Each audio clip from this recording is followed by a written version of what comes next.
Hello everyone, আমি স্মৃতি আজকে আপনাদের জন্য নিয়ে এসেছি ব্ল্যাক ফরেস্ট কেক ডেকোরেশনের একটা সহজ ডেকোরেশন আইডিয়া নিয়ে। দেখতেই পাচ্ছেন এটা কতটা দেখতে লোভনীয় হয়েছে। আর এই কেকটা কিন্তু অরিজিনাল ব্ল্যাক ফরেস্ট কেক না, এটা একটা চকলেট কেক নর্মাল। আর আমি এর মধ্যেই ব্ল্যাক ফরেস্ট কেকের একটা ডেকোরেশন করে নেব। এর জন্য এর চকলেট ক্রিমের উপরে আমি এখন হোয়াইট কালারের ফ্রস্টিং করে নেব। এখানে আমি একটা নজল ব্যবহার করেছি। এই নজলটা দিয়ে আমি সম্পূর্ণ ক্রিমটাকে কেকের উপরে ভালো করে লাগিয়ে নেব। এভাবে আপনারা যদি কেকের উপরে ক্রিম লাগান তাহলে কেকটার ফিনিশিং কিন্তু খুব দ্রুত হয়ে যায়, আর কেকে অনেক বেশি এক্সট্রা ক্রিমেরও প্রয়োজন হয় না। এখন একটা ক্লিন প্যালেট নাইফ নিয়ে চারপাশটা সুন্দর করে স্মুথ করে নেব। এখানে খুব বেশি স্মুথনেসের দরকার নেই, কারণ আমি এখানে একটা প্যাটার্ন ইউজ করব, তার জন্য আমি একটা ব্রেড নাইফ ব্যবহার করব। তাই এর উপরটা একটা মোটামুটি টাইপের আমি একটা স্মুথনেস নিয়ে আসছি। এখন উপরেও আমি সেমভাবে করে নেব। এটা একটা আমি মোটামুটি টাইপের স্মুথ করে এটাকে রেখে দেব। এখন আমি একটা ব্রেড নাইফ নিয়ে নিয়েছি। এখন ব্রেড নাইফটাকে কেকের মাঝ বরাবর দিয়ে এখন এটাকে স্ক্র্যাপ করে করে একটা সুন্দর রাউন্ড শেপের একটা ডিজাইন ক্রিয়েট করে নিচ্ছি। দেখতেই পাচ্ছেন আমি ঠিক কীভাবে করছি। আপনারা ঠিক সেম প্রসেস ফলো করে আপনারা চাইলে কিন্তু কেকের উপরে এরকম একটা সুন্দর ডিজাইন করে নিতে পারেন।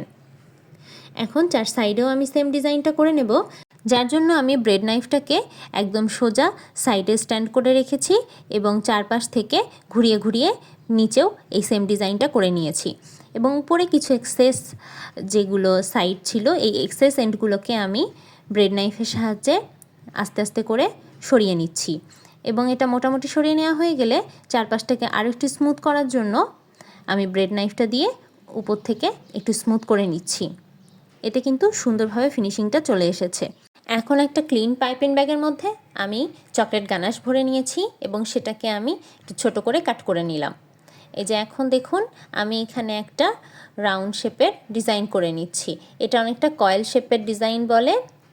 এই যে দেখুন এটা চারপাশে জিগজ্যাগ প্যাটার্ন করে আমি একটা কয়েল শেপের ডিজাইন দিয়ে নিয়েছি এবং চার সাইড থেকে আমি একটু ড্রপলেট আকারে দিয়ে দিচ্ছি।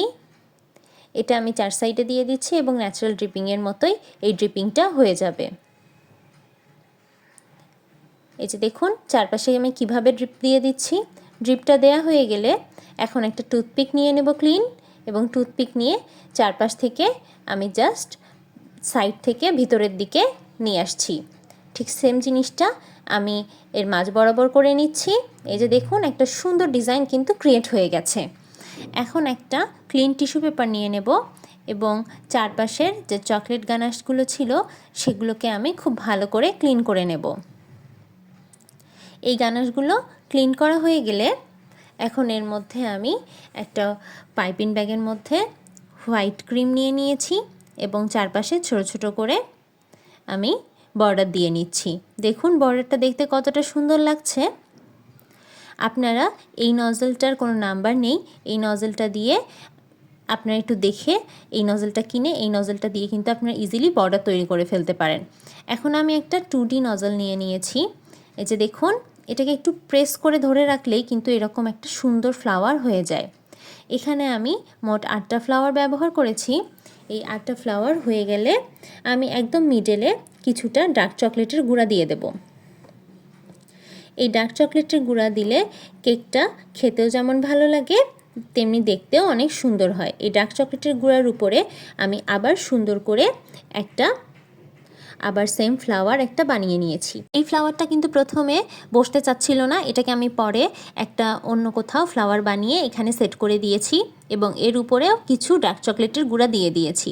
এখন আমি উপর থেকে কাটা চেরি ফল দিয়ে দিচ্ছি।